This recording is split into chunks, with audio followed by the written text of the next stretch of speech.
of fact-checking according to the statement, whether if it's false or true, and whether if it has manipulative or exaggerated content. We give a score to the statement, and then according to the score, we give it a color.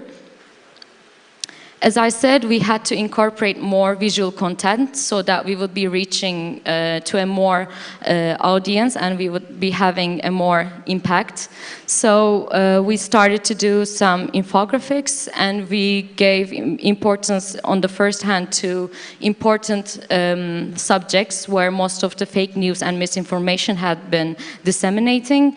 And that's why, for example, we used an infographic regarding the status of the Syrian refugees in Turkey, because at that time, and still continuing, there were a lot of misinformation regarding the Syrians that had refuge in Turkey. A year later, we had another elections. Actually, since the year that I started voting, I have been voting every year and sometimes 2 times a year.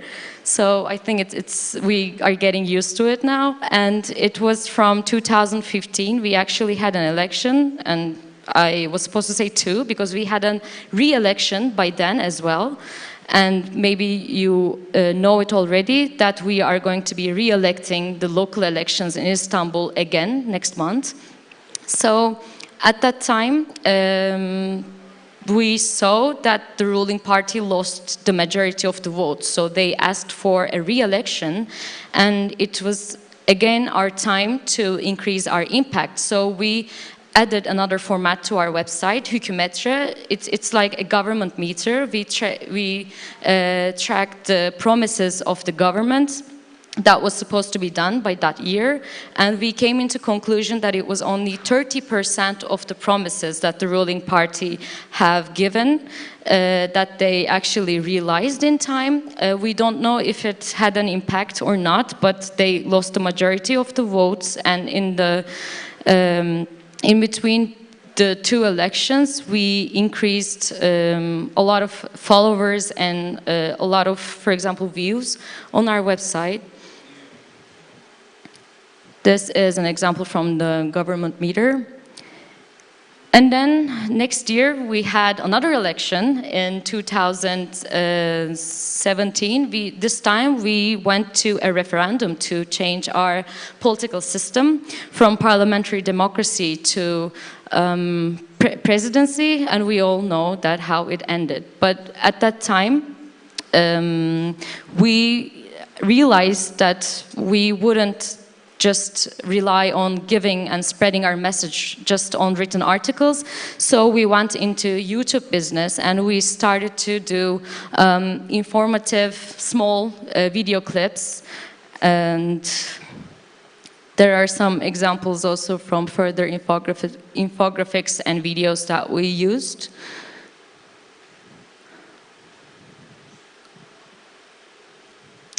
And the recent elections. So I want to go into detail a little about it and how we as Doğruluk Payı, we covered it.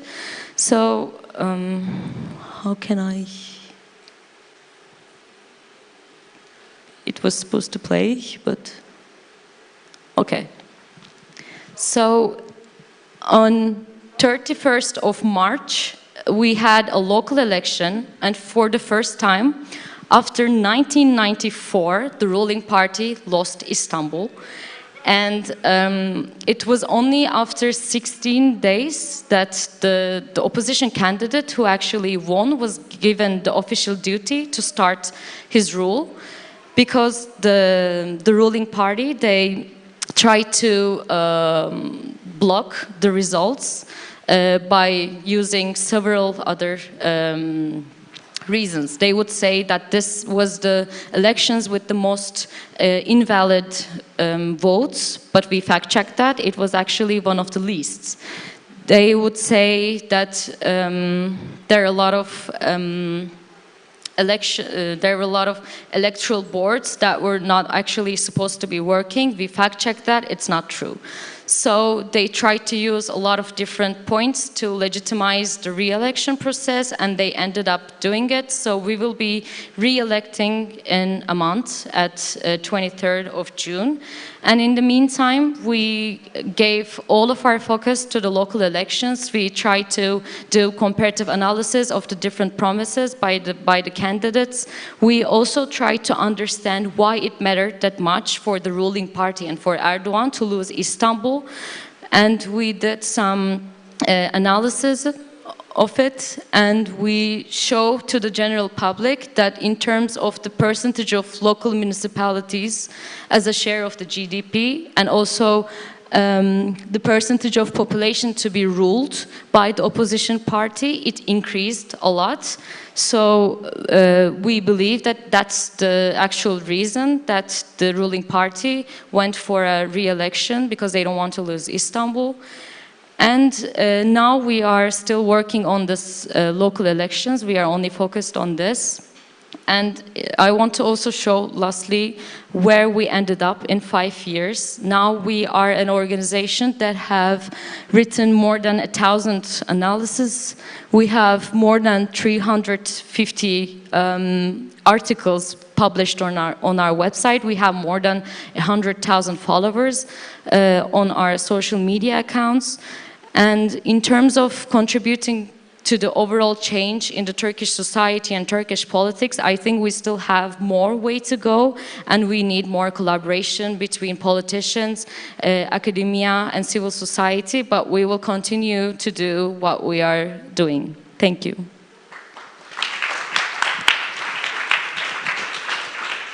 Thank you. Bina, thank you. So,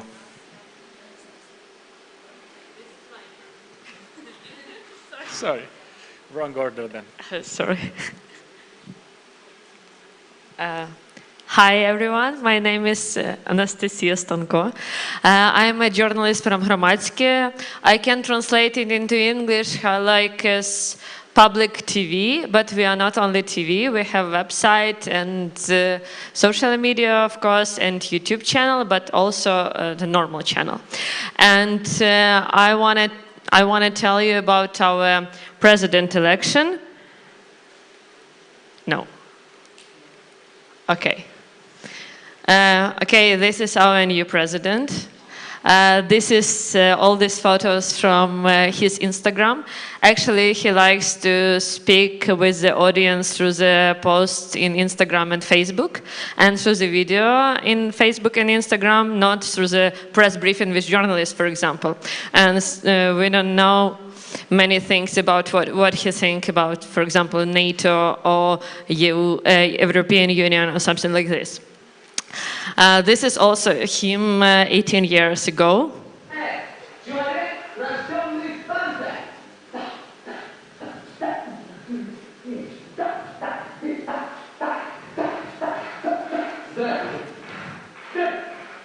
Okay, this was in Jūrmala. It's a town in Latvia. 18 years ago, it was a contest for people who can joke. If you know this contest, it's called KVN. In the Soviet Union, it was very popular. And, you know, 18 years ago, among the audience was sitting the president of Russia at that time. It was Vladimir Putin, as it now.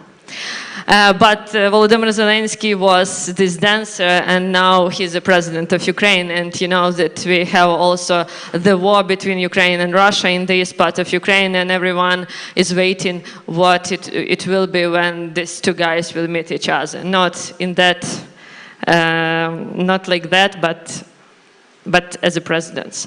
Okay, this is also Volodymyr Zelensky shooting at the members of the parliament, but it's only the TV show which called The Servants of the People. Actually, I wanted to say that the show Servant of the People was started in 2015, and Volodymyr Zelensky was playing the main role as the president of Ukraine. And this show was in the most popular channel in Ukraine, and more than 10 million of Ukrainians saw this show. And many of them like this show and think that, oh, maybe it will be nice to have president like this. And in the 1st of January in 2019, Volodymyr Zelensky said, okay, I will run for the president, and now he is the president. It's also Volodymyr Zelensky in this film. He took the Earth, but the inauguration will be only on Monday, this Monday, 20th of May. But we have this picture already. And this is the part of this film.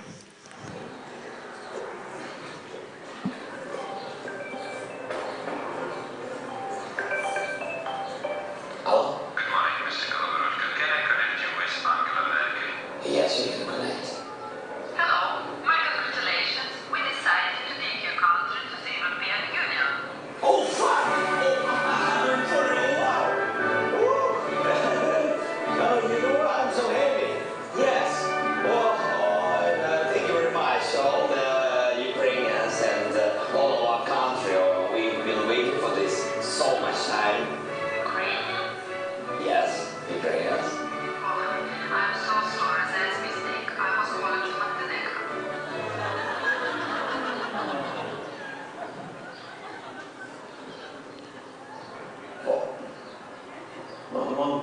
Montenegro. Nice. Okay. Yeah, my congratulations. Yes, Montenegro. Bye-bye. Fuck! You fucking...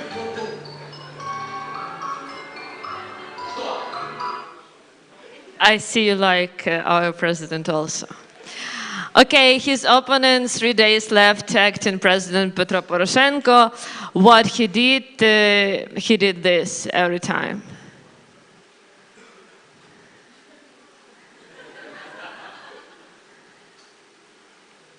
Like, he opened last year many things, roads, hospitals, everything, you know, even something that is not his responsibility as the roads and hospitals. But he did this. And also he got the Tomos for Ukrainian Orthodox Church. You know what is Tomos? It's this piece of paper. It's an independence for Orthodox Church for Ukraine from Russia, independence from Russian Church. Okay, it should be video, but okay. And he made the Tomos tour to all the towns, small and big towns in Ukraine. But people thought that maybe religion is their own problem, but not the president. And many didn't like this. And we had also debates at the biggest stadium in our country as a football match, and many people watched this. Also, more than 15 million watched this debates between two candidates in the big stadium. 36 hours to polls open, and this is the grand spectacle of Ukraine's election season. Petro Poroshenko battling to hold on to his presidency against Volodymyr Zelensky, a comedian with no lisp and no who's You could place a bit on debates even. And finally, we got the results. Volodymyr Zelensky 73 and 22%, and Petro Poroshenko 24 and 45. But why Volodymyr Zelensky won the race? Why we have such a big difference in numbers? To find that, we decided to ask the people, ordinary citizens whose voices are always lost in the flow of political experts. Why like this? Because, you know, I want to share the information about the media in Ukraine. Mostly big channels, big media, they owned by oligarchs, and oligarchs have their own interests in politics also, and they spend the money to parties, to members of the parliaments, to candidates, and that's why when you, for example, switch on TV, in one channel which is belong, for example, to Petro Poroshenko, you will see one picture, which is very like good for Poroshenko. In another channel, you will see another picture, which is good for like another candidate or another party. In the third channel, you will see another picture, and you will never see what people think about this. And we are in Hromadske, at Hromadske, think that we will ask the just normal people what they think about our country and what they think what is the problem in our country, and why they vote like this. We ask the taxi drivers because, you know, taxi drivers know everything and they are the best experts in every country, I think. Also, we ask the passengers of the long distance train from the east to west. It's more than 1,000 kilometers it's going. We also ask street vendors in all over the country. And we made the project about young people who went to vote in the first time. They are 18, 19 years old. And we understand that young people don't want to vote, don't want to go to the elections because they don't believe in politics and they can't understand why they should interest in politics. And we like made the reality show about this. We choose 5 young people from all around the country, from east to west, from south to north. One of them is a designer of clothes and gay. One of them, like this girl, she's a daughter of priest. And this is a small conversation between her and her father. He is a priest, as I said. But something wrong with the voice. I don't hear.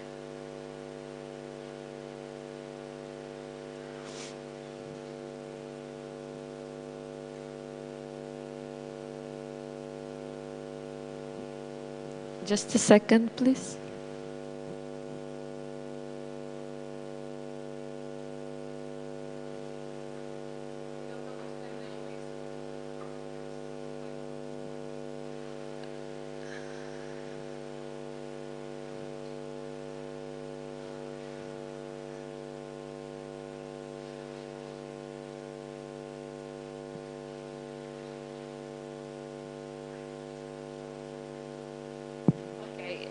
She asked him what he advised people when they came to him to say about the secrets. You know how it's called? I forgot. Yeah, confession. And he said that it depends. Sometimes he says the name of the candidate. Sometimes he say, "Oh, let's vote for not big evil." Okay, it's hard to understand, but okay, we don't have the voice. And what we understand, that people have a feeling that politicians don't hear them, so they decided to choose one who has never been in politics. This is about populism, but also about sometimes that people understand in Ukraine that they don't want to vote for Petro Poroshenko, who was in politics also 18 years ago when Volodymyr Zelensky was on stage as a dancer, you know. And they decided, okay, let's be someone new, someone who never was in politics. Maybe something will change.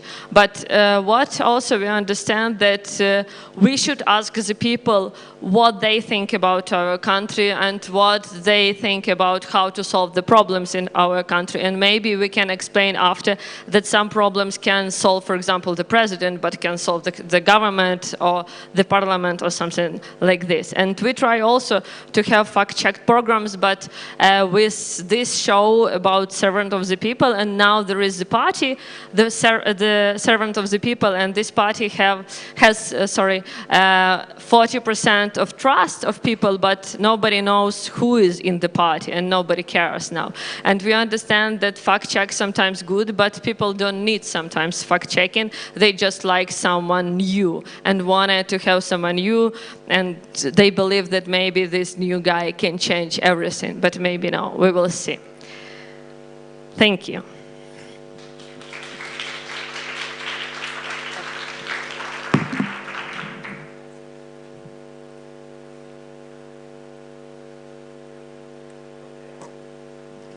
Hello. Okay, so hi everyone. Thanks for having me.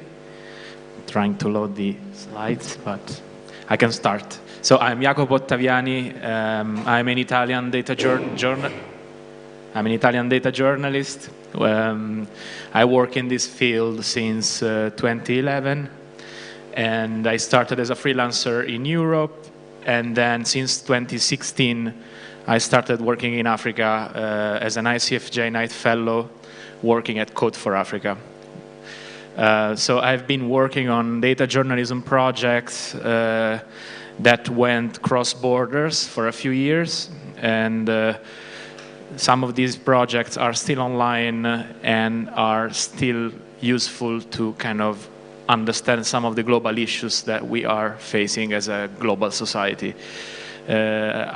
Projects we made both as an individual but also as a team were about migration, were about food security, water security, and many other topics that in a way link to elections and politics. So in Italy there was, well, there still is an ongoing campaign against immigration, as well as in other European countries. And the project you can see here is an example of a collaboration between Code for Africa and Doctors Without Borders, MSF, that wanted to run a campaign around their operations in the Mediterranean Sea, search and rescue operations of migrants in the Mediterranean Sea. That's because during the pre-election period, but also right after the elections in Italy, there was a massive campaign against the NGOs that are operating in the Mediterranean Sea with a lot of fake news. So MSF approached us with the idea of releasing the data about their operations to send a message that they don't have anything to hide. And we put that data into an open data interactive map that you can find online on this website. By the way, I'm going to share all the links with you if you want later to see the interactive versions of them. So the idea is that data journalism and open data, in this case, can help improve the political debate before and ahead of the elections and after the elections on topics like migration. This is just an example. In Africa, we also made projects around gender equality based on the World Economic Forum's data sets on gender pay gap. And every time we kind of make this kind of interactive tools, we try to create a collaboration between multiple newsrooms. That means that we don't just publish our tools and data into one website and then launch it, but we kind of create an alliance of 5, 6, 7 newspapers or magazines or televisions or other media outlets in multiple countries, and then let them launch this tool into their websites, for example, together with a set of journalism stories. So this can be an interesting method to kind of tackle disinformation and fake news before the elections, because this can be generalized on any topic, this kind of approach. The project on gender gap is on gendergap.africa. It's online. It can be opened from your mobile. You can have a look at that. And the general philosophy behind this kind of work is that by strengthening and by improving the data literacy of journalists, but also of our readers and users, we kind of improve the political debate and the public debate before any kind of democratic event such as elections. So that's the philosophy. The philosophy is that we believe in knowledge transfer, we believe in data literacy and media literacy, and we try as an organization to kind of build on that. We try to trigger change, right? And then we try also to measure the impact of what we do, which is a fairly complex task.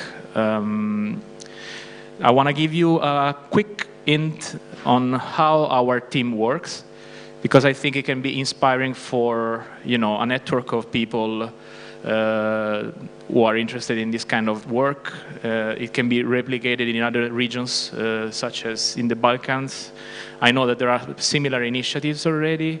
I can think of, for example, OCCRP, which is a network of investigative journalists, and they have a similar kind of approach in terms of how to make projects together, even though we are not sitting in the same room all the time.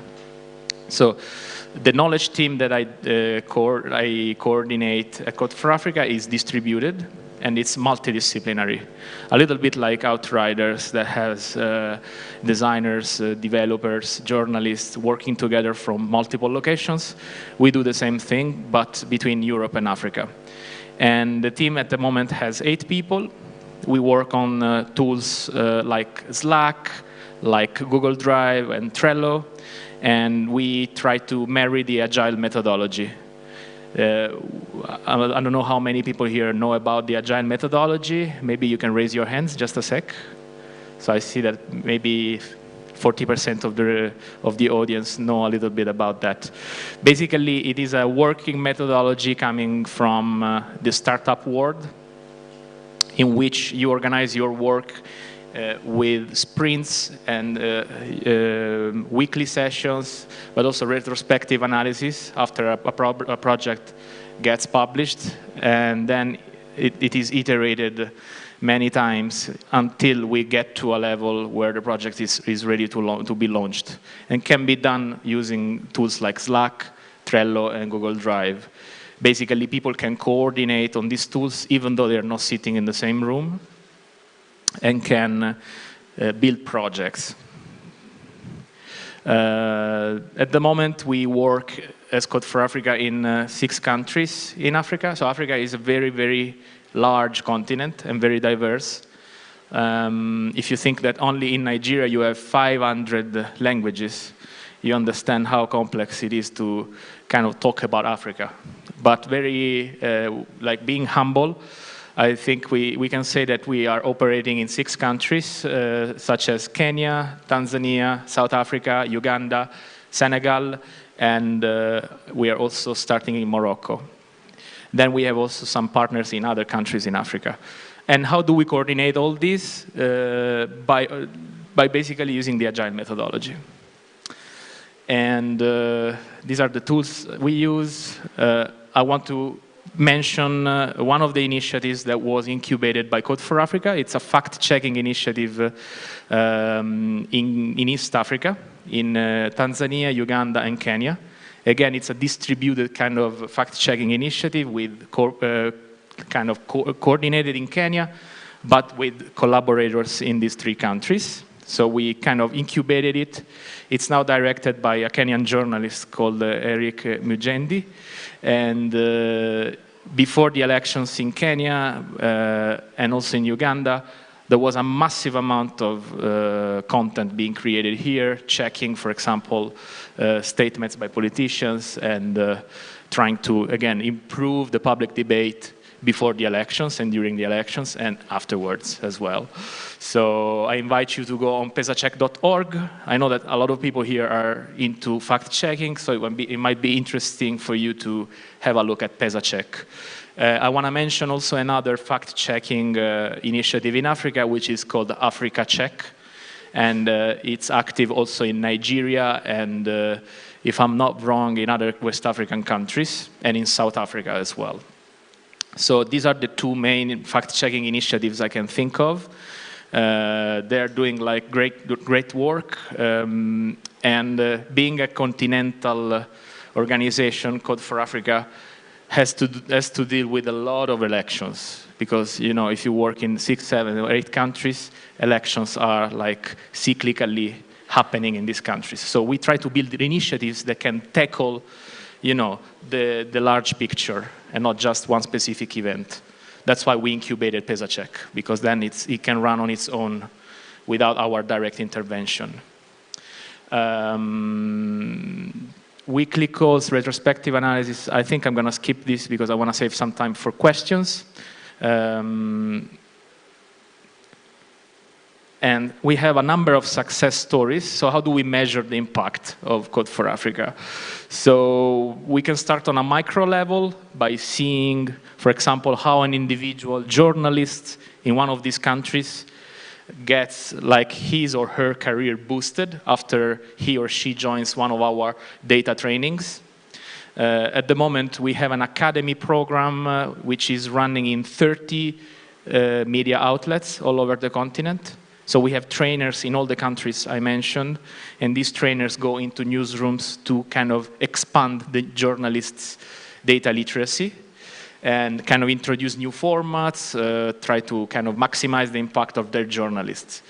And you can measure that on an individual level. For example, one of our trainees, after she made a project with us and got trained by us for a few months, was hired by CNN Africa. And she kind of felt like the trainings she had were crucial for her to kind of go to the next level and have a major impact. But then we also try to trigger organizational change. So for example, rather than kind of parachuting a project into a newsroom, we try to build a data desk in that newsroom so that that data desk can kind of run over time without our direct intervention. So what we do, we train a specific portion of the newsroom. We kind of talk to the decision makers and kind of let them understand why a data desk could be a good idea business-wise. And as a result of that, we are basically re-engineering the newsrooms, and we are introducing a data desk into that newsrooms.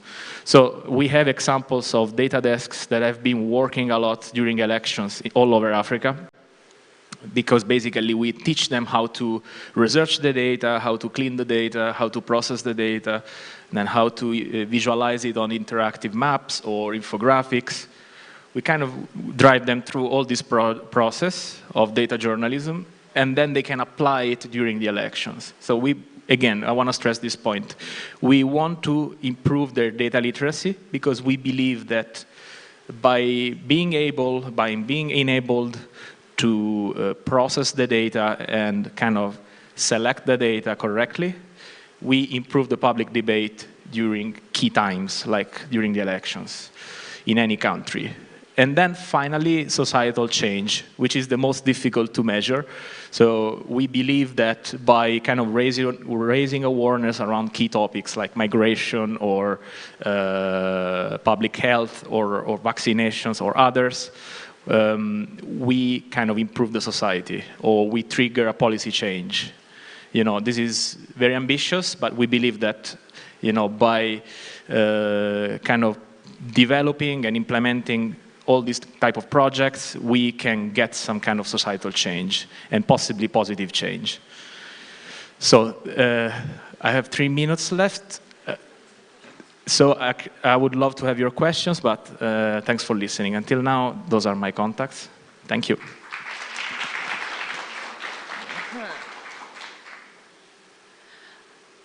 Okay, so we have a little bit of time left for questions. I just want to say that Jacobo is also running a workshop tomorrow. Tomorrow is a workshop day. We have 2 workshops, Outriders workshops. One is with Marek Miller on fact-checking and verification, another one with Jacobo on data journalism and agility. So, if you want to hear more, if you want to learn more, you can come. I also wanted to say that I kind of liked how we went through facts, more like common, bigger narratives, and then to sort of systemic change. Yeah, let us know if you have questions. We have time to take them now. There is a question.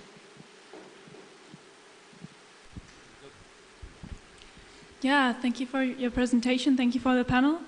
I have a question exactly at you with Code for Africa.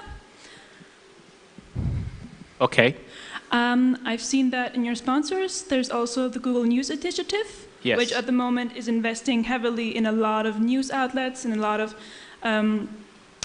press in Europe. A lot of the established houses, and really 150 million is planned. And I see that, of course, I think that it's for such a young project doing these projects, it's important to have big supporters, but it still poses the question if you, by doing your work and being supported by this, also mediate Google's interest in the coming African news landscape. Okay, I think that's a very sensible question, so thanks. So Code for Africa has this kind of strategy to deal with donors. We basically deal with multiple donors so that we don't depend on just one donor when we run our program, which means we can't basically, we don't want to be fully dependent on one single player when we run these kind of projects, exactly for the reason you are talking about. So we are funded by a variety of donors and international kind of grants agencies, cooperation agencies in Europe and in other parts of the world. And we try to be as much transparent as possible. And yeah, we have never had a problem with Google in particular. We use Google like massively as an organization, and we believe that most Google tools can be used by data journalists. Can think of, for example, Google Earth, with satellite images, or if you think about a new project called Flourish.studio, which was also co-funded by Google. It's an amazing tool for data visualization. Another tool that we use at Google is Google Scholar, which is basically a search engine of academic papers took from universities' websites. So I think all these tools can be very, very useful to journalists. And even if, we are kind of reporting back to Google the results of our kind of trainings and programs, I think that can trigger a positive effect.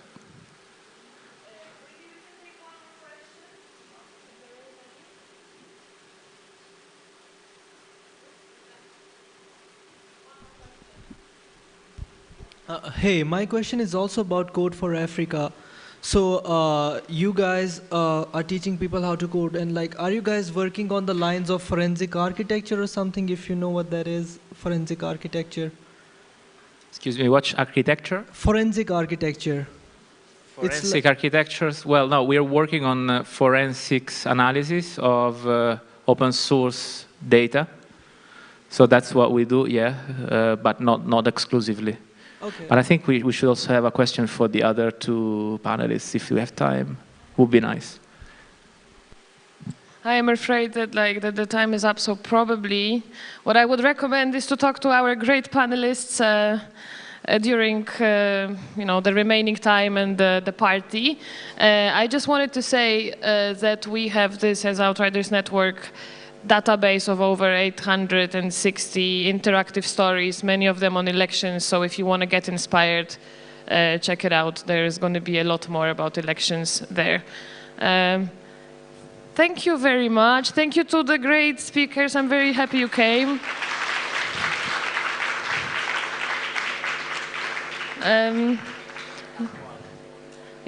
Yeah. And thank you to Zashkana for having us.